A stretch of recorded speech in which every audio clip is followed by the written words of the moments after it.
দিনাজপুর থেকে খানপুর মহাসড়কের ১ থেকে ১২ কিলোমিটার মহাসড়কের উভয় পাশের অবৈধ স্থাপনা উচ্ছেদে অভিযান চালাচ্ছে সড়ক বিভাগ। সেখানে আছেন সহকর্মী গোলাম নবী দুলাল। সরাসরি যাচ্ছি তার কাছে।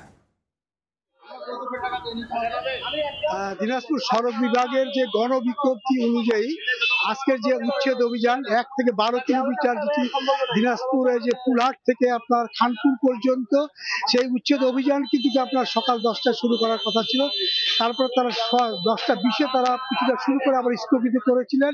এবং আমরা যেটা জানতে পেরেছি যে এখানে সড়ক বিভাগের যে নির্বাহী ম্যাজিস্ট্রেট ঢাকা থেকে এসেছেন এবং এখানকার যারা ব্যবসায়ী প্রতিনিধি এবং যারা দোকানদার, যাদের আপনার উচ্ছেদ অভিযানে যারা যে দোকানপাটগুলো করবে, সবাই মিলে কিন্তু তারা জেলা প্রশাসনের সঙ্গে বসেছিলেন।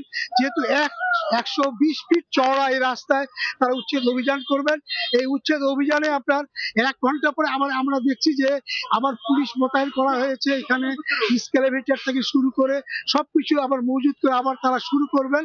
এবং তারা আমরা যেটা জানতে পেরেছি যে 120 ফিট যে চওড়ার যেটা কথা বলা হচ্ছে, সেখানে তারা কিছু কিছু জায়গায় 85 ফিট করে তারা আপনার এই যে উচ্ছেদ করবেন। এবং এখানকার যারা ব্যবসায়ী প্রতিনিধি, বিশেষ করে দিনাজপুর চেম্বারের সভাপতি আবু বক্কর এবং চালকল মালিক গ্রুপের সভাপতি মুসাদ্দিক হোসেন, তারা যেটা জানিয়েছেন যে আবার যাচাই বাছাই করে এটা উচ্ছেদের জন্য তাদের বলা হচ্ছে। কিন্তু আমরা এখন পর্যন্ত যেটা জানতে পেরেছি যে উচ্ছেদ অভিযান তারা আবার শুরু করবেন, এই জন্য তারা প্রস্তুতিও নিচ্ছেন।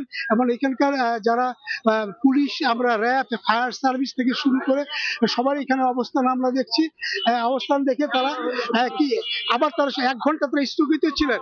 1 ঘন্টার পরে তারা আবার শুরু করে। ইতিমধ্যে আমরা দেখলাম যে এই যে আপনার এখানে যে পুলিশ ফাঁড়ি রয়েছে, পুলিশ ফাঁড়ির সামনে আমরা দেখলাম যে নির্বাহী ম্যাজিস্ট্রেট, পুলিশের ঊর্ধ্বতন কর্মকর্তা সবাই রয়েছেন এবং তারা যেটা বলছেন যে কিছুক্ষণের মধ্যে আবার এটা উচ্ছেদ অভিযান তারা শুরু করবেন। তো আমার কাছ থেকে পুলহাটে আপনার উচ্ছেদ অভিযানের সর্বশেষ এই ছিল। অবৈধ স্থাপনা ও উচ্ছেদের খবর জানতে এখন সরাসরি ছিলাম দিনাজপুরে।